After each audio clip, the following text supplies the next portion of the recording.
समीकरण संतुलित नहीं है। अब ये जो रासायनिक समीकरण हम देख रहे हैं Mg plus O2 arrow MgO, ये जो रासायनिक समीकरण है ये संतुलित रासायनिक समीकरण नहीं है, क्योंकि जब हम देखेंगे कि एरो मार्क के लेफ्ट हैंड साइड में और राइट हैंड साइड में सभी परमाणुओं की संख्या एक जैसी हो तब हम उससे संतुलित कहेंगे, और अगर एक जैसी नहीं हो तो उससे हम संतुलित नहीं कहेंगे। इस इक्वेशन के केस में हम क्या देख रहे हैं कि लेफ्ट हैंड साइड में मैग्नीशियम का एक परमाणु है और राइट हैंड साइड में भी एक परमाणु है, यानी मैग्नीशियम का तो मिल रहा है। लेकिन अगर हम ऑक्सीजन का देखें तो लेफ्ट हैंड साइड में ऑक्सीजन के दो परमाणु हैं और राइट हैंड साइड में ऑक्सीजन के एक परमाणु है, इसलिए एक जैसे नहीं होने के कारण इससे हम संतुलित रासायनिक समीकरण नहीं कहेंगे। ऐसा रासायनिक समीकरण ढांचा रासायनिक समीकरण यानी स्केलेटल केमिकल इक्वेशन कहलाता है। तो जब रासायनिक समीकरण में लेफ्ट हैंड साइड में और राइट हैंड साइड में सभी परमाणुओं की संख्या एक जैसी नहीं होती है तो वैसे समीकरण को हम ढांचा रासायनिक समीकरण यानी इंग्लिश में स्केलेटल केमिकल इक्वेशन कहते हैं। ये इक्वेशन जो है सिर्फ हमें ये बताती है कि मैग्नीशियम और ऑक्सीजन आपस में मिलकर मैग्नीशियम ऑक्साइड बनाती हैं, लेकिन इस समीकरण में हमें यह पता नहीं चलती है कि कौन से पदार्थ कितनी मात्रा में आपस में मिलकर कौन से पदार्थ कितनी मात्रा में बनती हैं। तो इस प्रकार का जो रासायनिक समीकरण है उसे हम ढांचा रासायनिक समीकरण कहते हैं। तो इस समीकरण को संतुलित करने के लिए हमें दोनों साइड में, लेफ्ट साइड में भी और राइट साइड में भी सभी परमाणुओं की संख्या को एक जैसी करनी होगी। अब देखिए ये जो राइट हैंड साइड में है MgO, इससे पहले अगर हम 2 लगा देते हैं तो इसमें ऑक्सीजन के 2 परमाणु हो जाते हैं, और लेफ्ट हैंड साइड में पहले से 2 परमाणु हैं ऑक्सीजन के, इसीलिए ऑक्सीजन की परमाणु की संख्या लेफ्ट हैंड साइड और राइट हैंड साइड दोनों में बराबर हो गई। अब देखिए मैग्नीशियम की बात करते हैं तो मैग्नीशियम जो है वह राइट हैंड साइड में 2 हैं, लेकिन लेफ्ट हैंड साइड में 1 है। तो इसीलिए लेफ्ट हैंड साइड में जो Mg है उसमें अगर हम 2 बैठा देते हैं तो दोनों साइड में Mg के परमाणु की संख्या 2 हो गई। इसी प्रकार ये जो समीकरण बना ये एक संतुलित रासायनिक समीकरण बना। अब देखिए अगर हम लेफ्ट हैंड साइड की बात करें तो इसमें Mg जो है Mg परमाणु की संख्या 2 मिला और ऑक्सीजन परमाणु की संख्या भी 2 मिली। ठीक उसी प्रकार राइट हैंड साइड की अगर हम बात करें तो इसमें Mg परमाणु की संख्या 2 और ऑक्सीजन परमाणु की संख्या भी 2। तो इसी प्रकार लेफ्ट साइड और राइट साइड दोनों साइड में सभी परमाणुओं की संख्या एक जैसी है, इसलिए हम कह सकते हैं ये जो रासायनिक समीकरण है ये एक संतुलित रासायनिक समीकरण है। अब अगला एग्जांपल देखते हैं Zn plus H2SO4 arrow ZnSO4 plus H2, यानी ये जो अभिक्रिया है इसमें जिंक और सल्फ्यूरिक एसिड दोनों आपस में मिलकर जिंक सल्फेट और हाइड्रोजन गैस बनाती हैं। तो ये जो रासायनिक समीकरण दिया हुआ है, अब हम देखते हैं कि ये रासायनिक समीकरण हमारा संतुलित है या नहीं है। तो सबसे पहले हम लेफ्ट हैंड साइड की बात करते हैं। तो लेफ्ट हैंड साइड में जिंक परमाणु की संख्या जो है यानी Zn परमाणु की संख्या वह है 1। इसके बाद हम हाइड्रोजन परमाणु पर देखते हैं, हाइड्रोजन परमाणु की संख्या है 2। ठीक इसी प्रकार सल्फर परमाणु की संख्या है 1 और ऑक्सीजन परमाणु की संख्या है 4। तो इस प्रकार लेफ्ट हैंड साइड में सभी परमाणु की संख्या हमने देख लिया। अब हम देखेंगे राइट हैंड साइड में। राइट हैंड साइड में Zn परमाणु की संख्या है 1, हाइड्रोजन परमाणु की संख्या है 2, सल्फर परमाणु की संख्या है 1 और ऑक्सीजन परमाणु की संख्या है 4। तो ये जो समीकरण दिया हुआ है इसमें लेफ्ट हैंड साइड में भी जैसा है राइट हैंड साइड में भी ऐसा ही है, यानी हम कह सकते हैं कि दोनों साइड में सभी तत्वों के परमाणु की संख्या एक जैसे हैं, इसीलिए ये जो समीकरण है ये एक संतुलित रासायनिक समीकरण है। अगला एग्जांपल देखते हैं Fe plus H2O arrow Fe3O4 plus H2। ये जो रासायनिक समीकरण दिया हुआ है इसमें यह बताया जा रहा है कि Fe यानी आयरन और H2O यानी जल दोनों आपस में संयोग करके Fe3O4 और H2 गैस यानी हाइड्रोजन गैस बनाती हैं। तो अब हमें यह बताना है कि यह जो रासायनिक समीकरण दिया हुआ है ये संतुलित है या संतुलित नहीं है। तो सबसे पहले हम लेफ्ट हैंड साइड की बात करेंगे। लेफ्ट हैंड साइड में Fe यानी आयरन परमाणु की संख्या कितनी है? वह है 1। इसके बाद हाइड्रोजन परमाणु की संख्या है 2 और ऑक्सीजन परमाणु की संख्या है 1। इसके बाद हम राइट हैंड साइड में आएंगे। इसमें Fe यानी आयरन परमाणु की संख्या है 3, हाइड्रोजन परमाणु की संख्या है 2 और ऑक्सीजन परमाणु की संख्या है 4। तो हम देख सकते हैं कि लेफ्ट हैंड साइड में तत्वों की जो परमाणु की संख्या है और राइट हैंड साइड में जो तत्वों की परमाणु की संख्या है दोनों एक जैसी नहीं है। तो यानी हम कह सकते हैं कि ये जो रासायनिक समीकरण हमें दी हुई है ये एक संतुलित रासायनिक समीकरण नहीं है। तो अब हमें क्या करना होगा? ये रासायनिक फॉर्मूला को, ये जो रासायनिक समीकरण दिया हुआ है इससे हमें संतुलित करना आवश्यक है। तो इस चैप्टर में हमें पढ़ना होता है रासायनिक समीकरण को संतुलित करना। हमें एक रासायनिक समीकरण दी जाती है जो कि संतुलित नहीं होता है और इस समीकरण को हमें संतुलित करना पड़ता है। कभी कभार ऐसा होता है कि दी हुई रासायनिक समीकरण छोटी होती है, सिंपल होती है। ऐसी स्थिति में रासायनिक समीकरण को हम आसानी से संतुलित कर सकते हैं। लेकिन कभी कभार हमें एक बड़ी रासायनिक समीकरण दी जाती है, जैसे कि दिया हुआ है Fe + H2O arrow Fe3O4 + H2। तो ये जो समीकरण है ये थोड़ी बड़ी समीकरण है और इसको संतुलित करना बहुत आसान तो नहीं है। तो ऐसी स्थिति में हमें वह तरीका मालूम होना चाहिए, वह प्रोसेस मालूम होना चाहिए जिसके जरिए हम रासायनिक समीकरण को संतुलित कर पाते हैं। जब तक हमें वह प्रोसेस या वह तरीका मालूम नहीं होगा कि रासायनिक समीकरण को कैसे संतुलित किया जाए, तब तक हम बड़ी बड़ी रासायनिक समीकरण को संतुलित नहीं कर पाते हैं। क्योंकि इस वीडियो में हमारा टारगेट है चीजों को आसानी से समझना, चीजों के प्रति हमारा इंटरेस्ट बना हुआ रहे और ये चैप्टर हमारे लिए उबाऊ ना हो जाए। इसलिए ये जो टॉपिक है रासायनिक समीकरण को हम कैसे संतुलित करें, उसका तरीका क्या है, ये आगे हम डिस्कस करेंगे।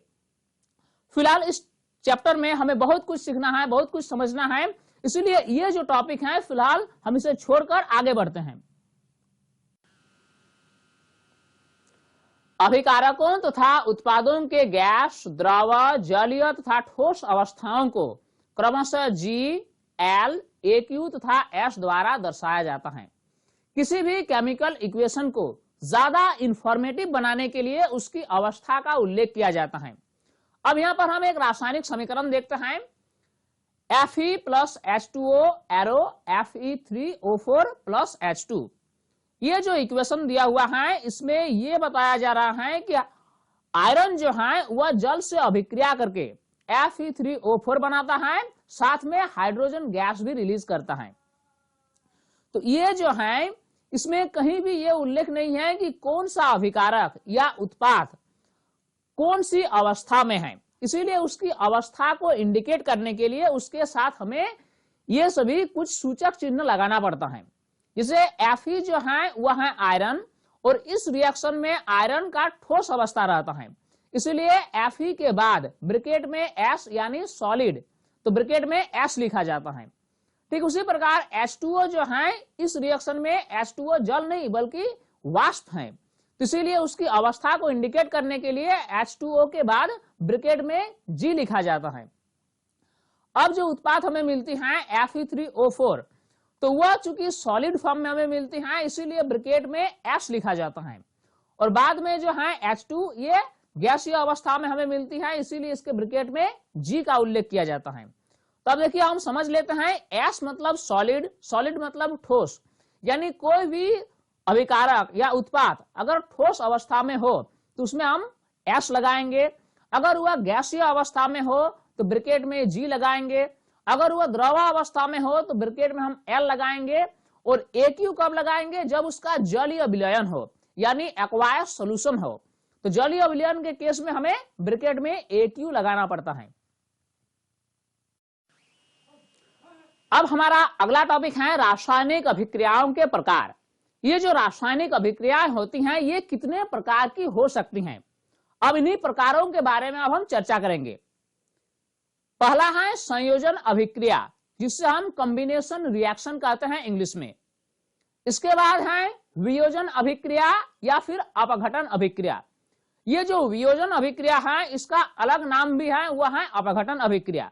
इसको हम इंग्लिश में डिकम्पोजिशन रिएक्शन के नाम से जानते हैं। इसके बाद है विस्थापन अभिक्रिया यानी डिस्प्लेसमेंट रिएक्शन। अगला प्रकार है द्विविस्थापन अभिक्रिया यानी डबल डिस्प्लेसमेंट रिएक्शन। और अंतिम प्रकार जो है वह है उपचयन एवं अपचयन अभिक्रिया यानी ऑक्सीडेशन एंड रिडक्शन। तो इस चैप्टर में हमें इतने प्रकार के रासायनिक अभिक्रिया के बारे में जानकारी लेना है। पहला है संयोजन अभिक्रिया, दूसरा है वियोजन अभिक्रिया या फिर अपघटन अभिक्रिया, तीसरा नंबर में है विस्थापन अभिक्रिया, चौथा नंबर में है द्विविस्थापन अभिक्रिया और पांचवा नंबर में है उपचयन एवं अपचयन। अब इन सभी प्रकार का एक एक करके हमें विस्तार से समझने की जरूरत है। पहला प्रकार है संयोजन अभिक्रिया, जिसे हम इंग्लिश में कॉम्बिनेशन रिएक्शन के नाम से जानते हैं। अब आइए इसको हम समझते हैं। कैल्शियम ऑक्साइड जल के साथ तीव्रता से अभिक्रिया करके कैल्शियम हाइड्रोक्साइड का निर्माण करते हैं और अधिक मात्रा में ऊष्मा उत्पन्न करते हैं। अब इससे हम इक्वेशन के जरिए ऐसे लिख सकते हैं CaO plus H2O arrow CaOH whole 2 plus heat. तो ये जो इक्वेशन है इसमें यह बताया जा रहा है कि कैल्शियम ऑक्साइड यानी CaO वह जल के साथ रिएक्शन करता है और रिएक्शन करने के बाद कैल्शियम हाइड्रोक्साइड यानी CaOH होल 2 का निर्माण होता है और साथ में एनर्जी रिलीज होती है, हीट एनर्जी रिलीज होती है। तो ये इक्वेशन में हमने क्या देखा? इसमें हमने यही देखा कि कैल्शियम ऑक्साइड और जल दो प्रकार का पदार्थ मिलकर एक प्रकार का पदार्थ बनाता है, वह है कैल्शियम हाइड्रोक्साइड। तो यानी ऐसा रासायनिक अभिक्रिया जिसमें दो या दो से अधिक प्रकार के पदार्थ मिलकर केवल और केवल एक पदार्थ बनाते हैं, तो वैसे रासायनिक अभिक्रिया को हम संयोजन अभिक्रिया यानी कॉम्बिनेशन रिएक्शन कहते हैं। देखिए नाम से ही पता चल रहा है संयोजन, कॉम्बिनेशन, यानी इसमें कॉम्बिनेशन होता है, यानी दो या दो से अधिक प्रकार का पदार्थ का कॉम्बिनेशन होके एक नया पदार्थ बनता है। तो ऐसे रिएक्शन को हम संयोजन अभिक्रिया यानी कॉम्बिनेशन रिएक्शन कहते हैं। तो इस इक्वेशन के केस में हम लिख सकते हैं ऐसी अभिक्रिया जिसमें दो या अधिक अभिकारक मिलकर एक उत्पाद का निर्माण करते हैं, संयोजन अभिक्रिया यानी कॉम्बिनेशन रिएक्शन कहलाते हैं। ऐसी रासायनिक अभिक्रिया जिसमें दो या दो से अधिक रिएक्टेंट आपस में मिलकर एक प्रोडक्ट बनाते हैं, तो वैसे रिएक्शन को हम संयोजन अभिक्रिया यानी कॉम्बिनेशन रिएक्शन कहेंगे। कैल्शियम ऑक्साइड यानी CaO को बिना बुझा हुआ चूना यानी क्विक लाइम भी कहा जाता है। देखिए CaO जो है वह है कैल्शियम ऑक्साइड और इससे हम बिना बुझा हुआ चूना यानी क्विक लाइम भी कहते हैं। ठीक उसी प्रकार कैल्शियम हाइड्रोक्साइड जो है यानी CaOH होल 2, इससे बुझा हुआ चूना यानी स्लैक्ड लाइम भी कहा जाता है। ये दो पॉइंट काफी इंपॉर्टेंट है और इस पॉइंट से अक्सर एग्जाम में क्वेश्चन पूछता है। क्विक लाइम जो है यानी CaO को हम क्विक लाइम कहते हैं और स्लैक्ड लाइम यानी CaOH होल 2 को हम स्लैक्ड लाइम कहते हैं। हम यहां पर एक महत्वपूर्ण जानकारी लेंगे। CaOH होल 2 के विलयन का उपयोग दीवारों की सफेदी करने के लिए किया जाता है। देखिए जब कभी भी हमें अपनी दीवार की सफेदी करनी होती है तो हम बाजार से क्या खरीद के लाते हैं? CaO यानी कैल्शियम ऑक्साइड खरीद के लाते हैं। फिर इससे जैसे ही हम पानी में डाल देते हैं तो पानी उबलने लगता है और कैल्शियम हाइड्रोक्साइड का एक विलयन प्राप्त होता है, साथ में ऊष्मा भी रिलीज होती है। तो ये जो है CaOH होल 2 ये क्या है? ये है कैल्शियम हाइड्रोक्साइड और इसका जलीय विलयन हमें प्राप्त होता है और इसी विलयन का उपयोग हम करते हैं दीवारों की सफेदी करने के लिए। CaOH होल 2 वायु में उपस्थित कार्बन डाइऑक्साइड के साथ धीमी गति से अभिक्रिया करके दीवारों पर कैल्शियम कार्बोनेट की एक पतली परत बना देता है। तो ये जो सॉल्यूशन है CaOH होल 2, इस सॉल्यूशन का जब हम अपने दीवारों पर यूज करते हैं सफेदी करने के लिए, तो ये जो है ये वायु में उपस्थित कार्बन डाइऑक्साइड से अभिक्रिया करके CaCO3 का एक परत बना देता है, यानी कैल्शियम कार्बोनेट का एक परत बना देता है। और ये परत बनने में कम से कम 1 से 2 दिन लग जाते हैं। तो इस प्रकार हमारे दीवार की बाहरी सतह पर एक पतली परत बन जाती है कैल्शियम कार्बोनेट की। इक्वेशन के माध्यम से हम इससे ऐसे लिख सकते हैं CaOH2, चूंकि ये जो है ये जलीय विलयन है, इसीलिए इसमें ब्रैकेट में AQ लिख दिया गया। ये जो है ये वायु में उपस्थित कार्बन डाइऑक्साइड गैस से संयोग करके क्या बनाती है, CaCO3 यानी कैल्शियम कार्बोनेट का एक परत बनाती हैं, जो कि सॉलिड होती हैं, ठोस होती हैं। इसीलिए इसके साथ हम ब्रैकेट में S साइन का प्रयोग किए, यानी कैल्शियम हाइड्रोक्साइड जो है वह जलीय विलयन है, कार्बन डाइऑक्साइड गैस है और कैल्शियम कार्बोनेट जो है वह सॉलिड है। इस प्रकार हमारी दीवार पर कौन चीज का परत बन जाती है, वह है कैल्शियम कार्बोनेट की। तो हमने क्या देखा कि ये जो रासायनिक समीकरण है, इस रासायनिक समीकरण में क्या होता है कि उत्पाद का निर्माण होता है, साथ में अत्यधिक मात्रा में ऊष्मा भी उत्पन्न होती है और इसी ऊष्मा के कारण पानी उबलने लगता है और कैल्शियम हाइड्रोक्साइड का एक सॉल्यूशन प्राप्त होता है। तो अब ये बात है कि ये जो रासायनिक अभिक्रिया है इसमें ऊष्मा निकलती है। तो वैसी रासायनिक अभिक्रिया जिसमें ऊष्मा भी उत्पन्न हो, ऊष्माक्षेपी रासायनिक अभिक्रिया यानी एक्सोथर्मिक केमिकल रिएक्शन कहते हैं। चूंकि हम जानते हैं कि हमारे चारों ओर अनेक तरह की रासायनिक अभिक्रियाएं होती हैं। कुछ रासायनिक अभिक्रियाएं ऐसे होती हैं जिसके संपन्न होने के कारण ऊष्मा निकलने लगती है, हीट एनर्जी रिलीज होने लगती है। तो वैसे रासायनिक अभिक्रिया जो ऊष्मा उत्पन्न करें, तो वैसे रासायनिक अभिक्रिया को हम क्या कहेंगे, ऊष्माक्षेपी रासायनिक अभिक्रिया या फिर इंग्लिश में एक्सोथर्मिक केमिकल रिएक्शन। तो ये जो रिएक्शन है यानी CaO प्लस H2O मिलकर जो बनाता है CaOH2, तो ये एक एक्सोथर्मिक केमिकल रिएक्शन है, क्योंकि ये रिएक्शन होने के कारण अत्यधिक मात्रा में ऊष्मा निकलती है। तो इस प्रकार ऊष्माक्षेपी अभिक्रियाओं का क्या गुण है, ये अभिक्रिया जब कभी भी होती है तो ऊष्मा निकलती है। अब आइए हम देखते हैं कि ऊष्माक्षेपी अभिक्रिया के कुछ अन्य उदाहरण क्या क्या हैं। प्राकृतिक गैस का दहन, जब कभी भी प्राकृतिक गैस का दहन होता है, प्राकृतिक गैस जलने लगती है तो भी ऊष्मा निकलती है, यानी प्राकृतिक गैस का जो दहन है ये भी एक प्रकार का ऊष्माक्षेपी अभिक्रिया है। तो चूंकि हम जानते हैं कि प्राकृतिक गैस में विशेष रूप से कौन सा गैस रहता है, मीथेन रहता है, और मीथेन का रासायनिक फॉर्मूला है CH4, यानी CH4 जो है वह ऑक्सीजन के साथ अभिक्रिया करके कार्बन डाइऑक्साइड गैस बनाती है और जलवाष्प बनाती है, साथ ही साथ अत्यधिक मात्रा में ऊष्मा भी निकलती है। तो ये जो रासायनिक अभिक्रिया है, इस रासायनिक अभिक्रिया के कारण भी ऊष्मा निकलने लगती है। इसीलिए ये जो रासायनिक अभिक्रिया है ये भी एक तरह का ऊष्माक्षेपी रासायनिक अभिक्रिया है। ऊष्माक्षेपी रासायनिक अभिक्रिया का अगला उदाहरण है जीवों में श्वसन। जो भी हम श्वसन लेते हैं, चाहे वह पेड़ पौधे हो या जंतु हो, तो उसकी जो श्वसन की जो अभिक्रिया है वह भी ऊष्माक्षेपी अभिक्रिया होती है। क्योंकि श्वसन में क्या होता है कि जीव ग्लूकोज का यूज करते हैं। ग्लूकोज का रासायनिक सूत्र क्या है, C6H12O6।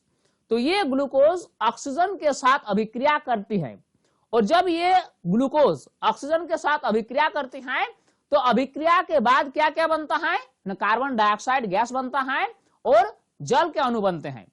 तो ये जो है कार्बन डाइऑक्साइड गैस और जल के अणु तो बनते ही हैं, इसके साथ साथ अत्यधिक मात्रा में ऊष्मा भी निकलती है, ऊर्जा भी निकलती है, जिस ऊर्जा को आगे चलकर हम बायोलॉजी में पढ़ेंगे कि उससे हम ATP मॉलिक्यूल बनाने में यूज कर लेते हैं, ताकि उसका उपयोग बाद में भी किया जा सके। तो ये जो अभिक्रिया है, यानी जीवों में जो श्वसन होती है जिसके कारण ग्लूकोज और ऑक्सीजन आपस में मिलकर कार्बन डाइऑक्साइड गैस, जल के अणु और ऊर्जा उत्पन्न करती हैं, तो ये भी एक तरह की ऊष्माक्षेपी रासायनिक अभिक्रिया है। रासायनिक अभिक्रिया का अगला प्रकार है वियोजन अभिक्रिया, जिसे हम अपघटन अभिक्रिया भी कहते हैं। इंग्लिश में इसे हम डिकम्पोजिशन रिएक्शन कहते हैं।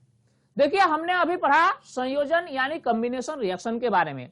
इसमें हमने क्या देखा कि दो या दो से अधिक प्रकार के पदार्थ आपस में मिलकर एक पदार्थ बनाते हैं।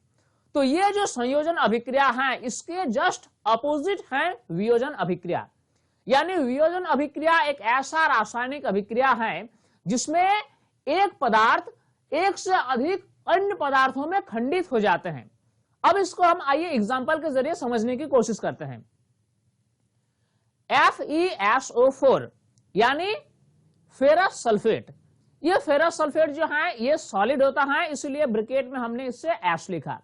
तो जब इस फेरस सल्फेट को हम गर्म करते हैं तो ये कुछ अन्य पदार्थों में खंडित हो जाते हैं। उसमें एक पदार्थ होता है Fe2O3 यानी फेरिक ऑक्साइड। ये जो है ये सॉलिड होता है, इसीलिए इसमें हम एस लगा दिए। इसके साथ साथ और क्या बनता है, सल्फर डाइऑक्साइड SO2 जो कि गैस है। इसके अलावा बनता है SO3 यानी सल्फर ट्राइऑक्साइड और वह भी गैस है। इस प्रकार इस केमिकल रिएक्शन में हमने क्या देखा कि एक पदार्थ कई अन्य पदार्थों में विखंडित हो गए। यानी फेरस सल्फेट को जब हम गर्म किए तो ये फेरिक ऑक्साइड, सल्फर डाइऑक्साइड और सल्फर ट्राइऑक्साइड जैसे पदार्थों में खंडित हो गए। तो ऐसे रासायनिक अभिक्रिया जिसमें कोई एक पदार्थ विभिन्न प्रकार के पदार्थों में खंडित हो जाते हैं, तो ऐसे रासायनिक अभिक्रिया को हम वियोजन अभिक्रिया यानी अपघटन अभिक्रिया भी कह सकते हैं। तो अब हम वियोजन अभिक्रिया की परिभाषा को इस प्रकार लिख सकते हैं। ऐसा रासायनिक अभिक्रिया जिसमें एक अभिकारक टूटकर छोटे छोटे उत्पाद प्रदान करता है, वियोजन यानी अपघटन अभिक्रिया कहलाता है। वियोजन अभिक्रिया क्या है, एक ऐसा रासायनिक अभिक्रिया है जिसमें एक अभिकारक टूट टूट कर छोटे छोटे उत्पाद बनाते हैं। तो ऐसा रासायनिक अभिक्रिया को हम वियोजन यानी अपघटन अभिक्रिया कहेंगे। फेरस सल्फेट को गर्म करने पर यह फेरिक ऑक्साइड, सल्फर डाइऑक्साइड तथा सल्फर ट्राइऑक्साइड में वियोजित हो जाता है। तो हमने तो क्या देखा कि फेरस सल्फेट को जब हम गर्म करते हैं तो यह फेरिक ऑक्साइड देता है, सल्फर डाइऑक्साइड देता है और सल्फर ट्राइऑक्साइड देता है। वियोजन अभिक्रिया का अगला उदाहरण देखते हैं। इसी प्रकार उष्मा देने पर कैल्शियम कार्बोनेट का कैल्शियम ऑक्साइड तथा कार्बन डाइऑक्साइड में वियोजित होना भी वियोजन अभिक्रिया है। जब हम कैल्शियम कार्बोनेट को गर्म करते हैं तो ये दो पदार्थों में टूट जाते हैं। पहला है कैल्शियम ऑक्साइड और दूसरा है कार्बन डाइऑक्साइड गैस। देखिए कैल्शियम कार्बोनेट का रासायनिक सूत्र होता है CaCO3 और ये सॉलिड फॉर्म में होता है, इसीलिए इसके साथ हमने ब्रैकेट में एस लिखा। तो जब हम इस कैल्शियम कार्बोनेट को गर्म करते हैं तो क्या होता है, ये दो पदार्थों में टूट जाते हैं। पहला है कैल्शियम ऑक्साइड यानी CaO और ये सॉलिड होता है, इसीलिए इसमें हम ब्रैकेट में एस लिखे। इसके अलावा और एक पदार्थ बनता है, वह है कार्बन डाइऑक्साइड गैस। तो ये जो अभिक्रिया है इसमें हमने क्या देखा कि एक पदार्थ दो पदार्थों में टूट गए। यानी ये अभिक्रिया जो है ये भी वियोजन अभिक्रिया का एक उदाहरण है। इसी प्रकार सूर्य के प्रकाश में सिल्वर क्लोराइड का वियोजन सिल्वर तथा क्लोरीन में होता है। AgCl जो है ये है सिल्वर क्लोराइड। तो जब इस पर सूर्य के प्रकाश पड़ता है तो वह दो प्रकार के पदार्थ में खंडित हो जाते हैं। पहला है Ag यानी चांदी और Cl2 यानी क्लोरीन गैस। तो ये जो एग्जाम्पल है ये भी वियोजन अभिक्रिया का एक एग्जाम्पल है। ठीक इसी प्रकार सूर्य के प्रकाश में सिल्वर ब्रोमाइड का वियोजन सिल्वर तथा ब्रोमीन में होता है। इसका इक्वेशन को हम ऐसे लिख सकते हैं, AgBr जो है यानी सिल्वर ब्रोमाइड, जब इस पर सूर्य का प्रकाश पड़ता है तो ये Ag यानी सिल्वर में और Br2 यानी ब्रोमीन गैस में कन्वर्ट हो जाता है। तो इसी में भी हम देखें क्या कि एक पदार्थ दो प्रकार के पदार्थ में खंडित हो गए। तो ये जो एग्जाम्पल है ये भी वियोजन अभिक्रिया का एक एग्जाम्पल है। अगला इंपॉर्टेंट पॉइंट जो है वो ये है कि सिल्वर ब्रोमाइड का उपयोग श्वेत श्याम फोटोग्राफी में किया जाता है। यानी जो ब्लैक एंड व्हाइट फोटोग्राफी है तो इसमें सिल्वर ब्रोमाइड केमिकल का यूज किया जाता है। ये पॉइंट काफी इंपॉर्टेंट है और अक्सर कॉम्पिटिटिव एग्जाम में या फिर एकेडमिक एग्जाम में पूछा भी जाता है कि ब्लैक एंड व्हाइट फोटोग्राफी में कौन सा रासायनिक पदार्थ का यूज किया जाता है। तो उसका सही जवाब क्या होगा, सिल्वर ब्रोमाइड।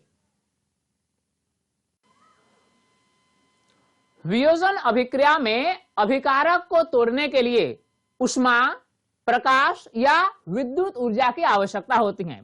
तो देखिए वियोजन अभिक्रिया में क्या होता है कि जब कभी भी एक केमिकल सब्सटेंस को दो या दो से अधिक प्रकार के केमिकल सब्सटेंस में तोड़ना हो तो हम उस पर एनर्जी देते हैं, चाहे ऊष्मा के रूप में या प्रकाश के रूप में या फिर इलेक्ट्रिक एनर्जी के रूप में।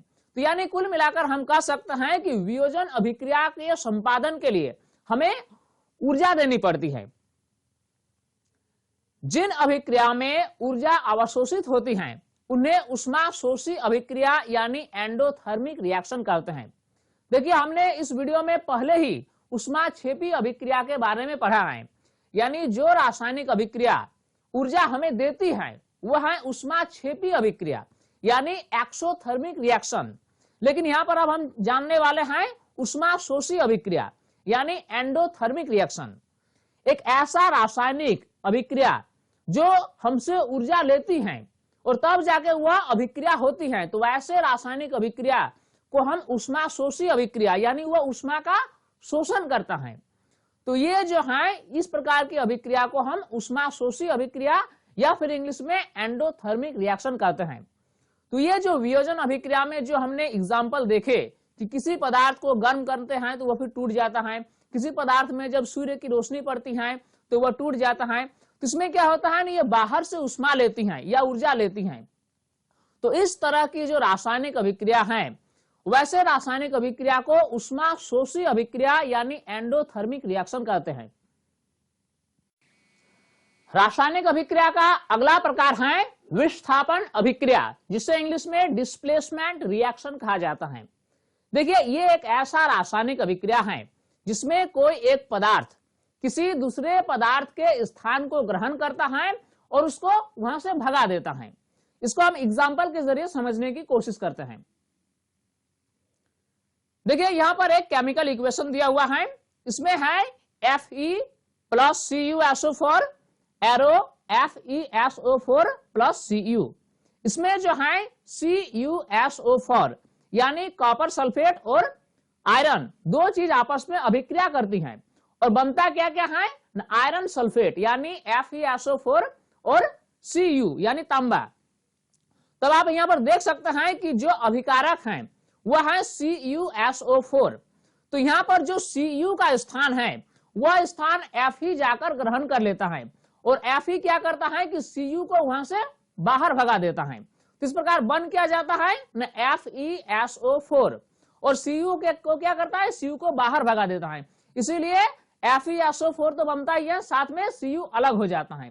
तो इस प्रकार का अभिक्रिया जिसमें कोई एक पदार्थ किसी दूसरे पदार्थ के स्थान को ग्रहण करके उससे वहां से भगा दे, तो वैसे रासायनिक अभिक्रिया को हम विस्थापन अभिक्रिया यानी डिस्प्लेसमेंट रिएक्शन कहेंगे।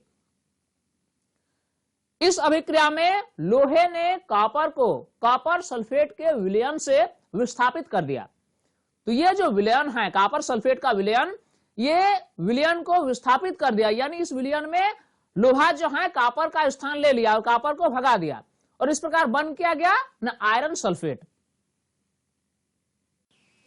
तो इस प्रकार हमने समझ गया कि विस्थापन अभिक्रिया आखिर होता क्या है। अब सवाल यह उठता है कि विस्थापन अभिक्रिया की परिभाषा को हम लिखेंगे कैसे। ऐसी रासायनिक अभिक्रिया जिसमें अधिक क्रियाशील तत्व कम क्रियाशील तत्व को विस्थापित कर दे, विस्थापन अभिक्रिया कहलाता है। तो विस्थापन अभिक्रिया में क्या होता है, जो अधिक क्रियाशील तत्व है वह कम क्रियाशील तत्व के स्थान को ग्रहण करके उससे वहां से भगा देता है। रासायनिक अभिक्रिया का अगला प्रकार है द्विविस्थापन अभिक्रिया, जिसे इंग्लिश में डबल डिस्प्लेसमेंट रिएक्शन कहा जाता है।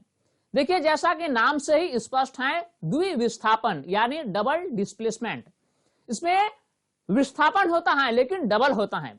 चूंकि अभी जो हमने डिस्कस किया विस्थापन अभिक्रिया में, उसमें हमने यही देखा कि कॉपर सल्फेट में कॉपर का जो स्थान है वह लोहा ले लेता है और कॉपर को भगा देता है।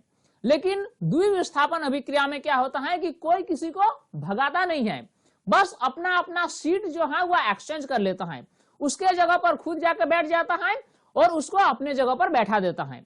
अब आइए इसको हम एग्जाम्पल के जरिए समझने की कोशिश करते हैं। Na2SO4 प्लस BaCl2, ये दोनों मिलकर बनाता है BaSO4 और NaCl। अब यहां पर आप देखिए Na2SO4 यानी सोडियम सल्फेट और फिर BaCl2 यानी बेरियम क्लोराइड, ये दोनों आपस में अभिक्रिया करते हैं और सोडियम जो है वह बेरियम के जगह पर चल जाता है और बेरियम सोडियम के जगह पर चल जाता है। यानी इससे हम ऐसे कह सकते हैं कि वे एक दूसरे को विस्थापित कर दिया, यानी जहां पर सोडियम था वहां बेरियम पहुंच गया और जहां बेरियम था वहां सोडियम पहुंच गया। तो इस प्रकार प्रोडक्ट जो बना वह बना BaSO4 और NaCl। तो इस तरह का जो रासायनिक अभिक्रिया होता है इससे हम कहते हैं द्विविस्थापन अभिक्रिया यानी डबल डिस्प्लेसमेंट रिएक्शन। इसमें बेरियम आयन और सल्फेट आयन की अभिक्रिया से बेरियम सल्फेट के अवक्षेप और सोडियम क्लोराइड का निर्माण होता है। देखिए इसमें जो बेरियम आयन है और सल्फेट आयन है ये दोनों आपस में अभिक्रिया करके बेरियम सल्फेट बनाते हैं और ये जो है ये अवक्षेप होते हैं, यानी ये जो है सॉलिड में होते हैं, सॉलिड इसका जो फॉर्म होता है वो सॉलिड होता है और साथ में सोडियम क्लोराइड भी बनाते हैं यानी NaCl बनाते हैं। अब आइए हम देख लेते हैं कि द्विविस्थापन अभिक्रिया की परिभाषा को हम कैसे लिखें।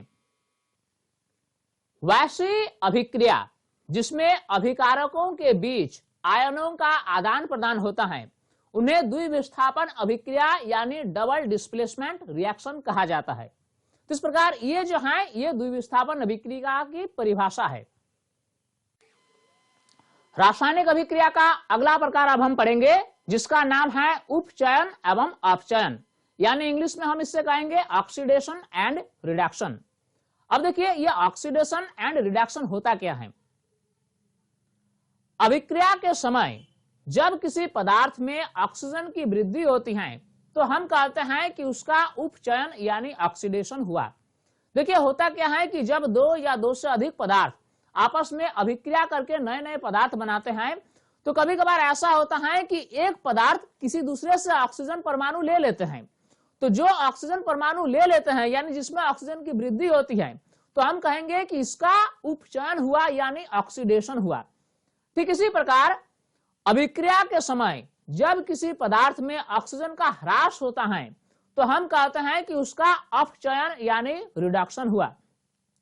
अभिक्रिया में वैसे पदार्थ जो ऑक्सीजन परमाणु दान कर देते हैं दूसरे को, तो ऑक्सीजन परमाणु का ह्रास करने वाले को हम कहते हैं कि इसका अपचयन हुआ यानी इसका रिडक्शन हुआ।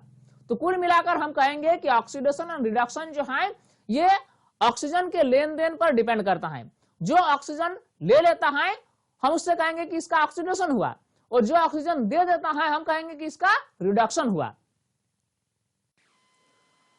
अब हम एग्जाम्पल के जरिए समझेंगे कि क्या है उपचयन और क्या है अपचयन, यानी ऑक्सीडेशन क्या है और रिडक्शन क्या है। कॉपर चूर्ण को गर्म करने पर इसकी सतह पर कॉपर ऑक्साइड की काली परत चढ़ जाती है। जब हम कॉपर चूर्ण को गर्म करते हैं तो इसकी सतह पर कॉपर ऑक्साइड की एक परत बन जाती है जिसके कारण यह काली हो जाती है और इसकी जो रासायनिक अभिक्रिया है उसको हम ऐसे लिख सकते हैं Cu+O2 एरो CuO, यानी कॉपर जो है वह ऑक्सीजन के साथ अभिक्रिया करके कॉपर ऑक्साइड यानी CuO बनाती है। तो ये इक्वेशन जो है इस इक्वेशन को आप गौर से देखें। इसमें होता क्या है कि पहले रहता है कॉपर और ऑक्सीजन और बाद में बन जाता है कॉपर ऑक्साइड। तो इसमें क्या हुआ ना, कॉपर जो है वह ऑक्सीजन प्राप्त कर लिया और ऑक्सीजन प्राप्त करने के कारण CuO बना। तो यहां पर हम कह सकते हैं कि कॉपर ने ऑक्सीजन प्राप्त किया। तो कॉपर ने जब ऑक्सीजन प्राप्त किया तो इसका क्या हुआ, इसका हुआ ऑक्सीडेशन यानी उपचयन हुआ। जो पदार्थ ऑक्सीजन प्राप्त करता है उसका उपचयन होता है यानी उसका ऑक्सीडेशन होता है। तो हम कहेंगे कि इस इक्वेशन में कॉपर का ऑक्सीडेशन हुआ। अगला एग्जांपल देखते हैं। कॉपर ऑक्साइड के ऊपर हाइड्रोजन गैस प्रभावित की जाए तो काली परत भूरे रंग में परिवर्तित हो जाती है। तो हमने ऊपर वाले इक्वेशन में क्या देखा कि CuO बना यानी कॉपर ऑक्साइड बना और ये कॉपर ऑक्साइड काले रंग की होती है।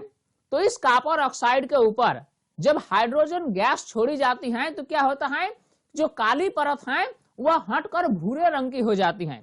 और इसकी इक्वेशन को हम ऐसे लिख सकते हैं, CuO plus H2 arrow Cu plus H2O, यानी ये कॉपर ऑक्साइड जो है ये हाइड्रोजन के साथ अभिक्रिया करके कॉपर बनाती हैं, तांबा बनाती हैं और जल के अणु बनाते हैं।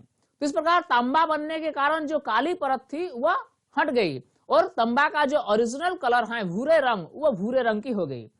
तब यहाँ पर आप देख सकते हैं कि CuO जो है वह क्या बन गया, Cu बन गया। तो इसमें CuO क्या किया, ऑक्सीजन का त्याग किया, ऑक्सीजन दे दिया। तो इस इक्वेशन में हम कह सकते हैं कि Cu जो है वह ऑक्सीजन दे दिया, उसमें ऑक्सीजन का ह्रास हुआ। तो जिस पदार्थ का ऑक्सीजन का ह्रास होता है हम कहेंगे कि इसका रिडक्शन हुआ यानी अपचयन हुआ। तो ये नीचे वाली जो इक्वेशन है इसमें हम कहेंगे कि CuO का रिडक्शन हुआ यानी अपचयन हुआ। तो अब हम लिख सकते हैं इस अभिक्रिया में CuO में ऑक्सीजन का ह्रास हुआ है, इसलिए इसका अपचयन यानी रिडक्शन हुआ। जबकि हाइड्रोजन में ऑक्सीजन की वृद्धि हुई, इसलिए इसका उपचयन यानी ऑक्सीडेशन हुआ। देखिए ये जो इक्वेशन है इसमें CuO क्या किया, ऑक्सीजन का ह्रास कर दिया, वो ऑक्सीजन दे दिया, तो इसीलिए Cu का क्या हुआ, न अपचयन हुआ, रिडक्शन हुआ। लेकिन हाइड्रोजन जो है वह क्या किया, वो ऑक्सीजन ले लिया। तो ऑक्सीजन जब ले लिया तो यानी उसमें हो गया क्या, न ऑक्सीडेशन, यानी हिंदी में उससे हम उपचयन कहेंगे। देखिए ये बात हमेशा दिमाग में रखना है कि अपचयन को इंग्लिश में रिडक्शन कहा जाता है और उपचयन को ऑक्सीडेशन कहा जाता है। जब एक अभिकारक उपचयित तथा दूसरा अभिकारक अपचयित होता है तो ऐसे अभिक्रिया को उपचयन, अपचयन अभिक्रिया या फिर ऑक्सीडेशन रिडक्शन अभिक्रिया या फिर रिडक्स रिएक्शन कहते हैं। देखिए कोई भी ऐसा केमिकल रिएक्शन जिसमें एक पदार्थ का उपचयन होता है और दूसरे पदार्थ का अपचयन होता है, तो ऐसे रासायनिक अभिक्रिया को हिंदी में हम उपचयन अपचयन अभिक्रिया कहेंगे। इंग्लिश में हम इससे कहेंगे ऑक्सीडेशन रिडक्शन रिएक्शन, और अगर शॉर्ट में कहना हो तो इससे हम कहेंगे रिडक्स रिएक्शन। तो ये जो इक्वेशन है CuO plus H2O arrow Cu plus H2O, इसमें कॉपर ऑक्साइड और हाइड्रोजन आपस में मिलकर कॉपर और जल के अणु बनाते हैं। तो इसमें जो है इसमें CuO ये जो है ये ऑक्सीजन का त्याग करता है, इसीलिए इसका रिडक्शन होता है। जबकि हाइड्रोजन क्या करता है, वो ऑक्सीजन ग्रहण कर लेता है, इसीलिए उसका ऑक्सीडेशन होता है। तो ये जो अभिक्रिया है इसमें हम देखें कि एक अभिक्रिया जो है उसका उपचयन हो रहा है जबकि दूसरा अभिक्रिया का अपचयन हो रहा है। तो वैसे रासायनिक अभिक्रिया जिसमें एक पदार्थ का उपचयन हो और दूसरे पदार्थ का अपचयन हो, तो वैसे रासायनिक अभिक्रिया को हम उपचयन अपचयन अभिक्रिया या फिर ऑक्सीडेशन रिडक्शन रिएक्शन कहेंगे। उपचयन एवं अपचयन का वास्तविक अर्थ क्या है, या फिर इससे ऐसे भी कहें कि उपचयन या अपचयन का परिभाषा क्या है। किसी अभिक्रिया में पदार्थ का उपचयन तब होता है जब उसमें ऑक्सीजन की वृद्धि या फिर हाइड्रोजन का ह्रास होता है। जब किसी पदार्थ में ऑक्सीजन की वृद्धि हो जाए या फिर उसमें हाइड्रोजन का ह्रास हो जाए तो हम कहेंगे कि इस पदार्थ का उपचयन हुआ यानी ऑक्सीडेशन हुआ। ठीक इसी प्रकार किसी अभिक्रिया में पदार्थ का अपचयन तब होता है जब उसमें ऑक्सीजन का ह्रास या हाइड्रोजन की वृद्धि हो जाए। किसी पदार्थ में जब ऑक्सीजन का ह्रास हो जाए या हाइड्रोजन की वृद्धि हो जाए तो हम कहेंगे कि उस पदार्थ का अपचयन हुआ यानी रिडक्शन हुआ। दैनिक जीवन में उपचयन अभिक्रियाओं का प्रभाव। अब हम कुछ एग्जाम्पल देखेंगे कि हमारे डेली लाइफ में उपचयन अभिक्रिया का क्या रोल है। पहला परिघटना है संक्षारण यानी कॉरोजन। क्या होती है संक्षारण, इसको हम समझते हैं। नमी युक्त वातावरण में लोहे पर लाल भूरे रंग की परत चढ़ जाती है जिससे लोहे पर जंग लगना यानी रस्टिंग कहते हैं। अगर हम किसी लोहे के टुकड़े को बरसात के दिनों में बाहर फेंक दें तो कुछ दिनों के बाद हम देखेंगे किसकी सतह पर एक लाल भूरे रंग की परत चढ़ गई है, जिसे हम कहते हैं कि लोहे पर जंग लग गया है, यानी लोहा पर रस्टिंग हो गया है। कुछ अन्य धातुओं जैसे चांदी तथा तांबा में भी ऐसा परिवर्तन होता है।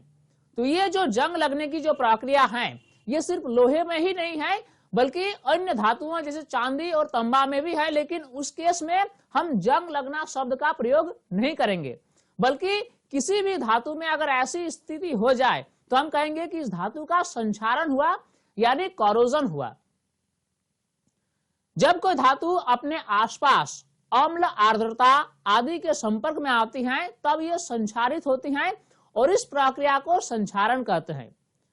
तो हम देखते हैं कि जब कोई भी धातु अपने आसपास के वातावरण में आर्द्र के संपर्क में आता है या फिर अम्ल के संपर्क में आता है, तो ये धातु पर कुछ ना कुछ क्षति होती है, जिससे हम संक्षारण यानी कोरोजन कहते हैं। अब कोरोजन के बारे में यानी संक्षारण के बारे में हम विस्तार से स्टडी करेंगे चैप्टर 3 में। अगला परिघटना है विकृत गंधिता यानी रैंसिडिटी। अब आइए इसको हम समझते हैं कि रैंसिडिटी होता क्या है। लंबे समय में वसायुक्त अथवा तेलीय खाद्य सामग्री का स्वाद उपचयन के कारण खराब हो जाता है, इससे विकृत गंधिता यानी रैंसिडिटी कहा जाता है। देखिए, ये हमारा डेली लाइफ का एक्सपीरियंस है कि हम देखते हैं कि कोई भी वसायुक्त अगर भोजन है या फिर तेलीय खाद्य पदार्थ है, तो इसको लंबे समय तक रख देने के बाद इसके गंध में एक प्रकार की परिवर्तन आ जाती है, जिससे विकृत गंधिता यानी रैंसिडिटी कहा जाता है। वायु की ऑक्सीजन के कारण खाद्य पदार्थों का उपचयन हो जाता है और इसी उपचयन के कारण विकृत गंधिता होती है। चिप्स के पैकेटों में ऑक्सीजन हटाकर उसमें नाइट्रोजन जैसे कम सक्रिय गैस भरे जाते हैं ताकि चिप्स का उपचयन न हो सके। देखिए, जो पैकेट्स में जो चिप्स आती हैं उसमें जो हवा भरी जाती है उसमें ऑक्सीजन नहीं होता है, उसमें ऑक्सीजन को हटाकर नाइट्रोजन जैसे कम सक्रिय गैस भरे जाते हैं ताकि उस चिप्स का उपचयन न हो और वह लंबे समय तक उसका गंध जो है वह खराब न हो। तो इस प्रकार की जो प्रक्रिया होती है इससे हम कहते हैं विकृत गंधिता यानी रैंसिडिटी। तो स्टूडेंट्स, इस वीडियो के जरिए हमने पूरे चैप्टर के हर एक टॉपिक को टच किया है, सिर्फ एक टॉपिक को छोड़कर। हमने टच नहीं किया कि रासायनिक समीकरण को कैसे संतुलित किया जाए, उसकी क्या विधि है। तो अगर आप चाहते हैं कि उसके संबंध में एक वीडियो मैं डालूं कि रासायनिक समीकरण को संतुलित कैसे किया जाए, तो आप हमें कमेंट जरूर करें। अगर अधिक संख्या में कमेंट आएगी तो हम उससे रिलेटेड एक वीडियो बनाकर जल्दी से पोस्ट करेंगे। तो स्टूडेंट्स, उम्मीद करता हूं ये वीडियो आपके लिए काफी फायदेमंद होगी और इस वीडियो के जरिए आपको बहुत कुछ सीखने को मिला होगा। तो हमारी मेहनत को सफल बनाने के लिए इस वीडियो को लाइक जरूर करें। साथ ही आने वाले वीडियोस की नोटिफिकेशन पाने के लिए हमारे YouTube चैनल साइंस प्लेटफॉर्म को जरूर सब्सक्राइब कर लें। साथ में नोटिफिकेशन बेल को ऑन करके ऑल पर सिलेक्ट कर लें। स्टूडेंट्स, तब तक के लिए बाय।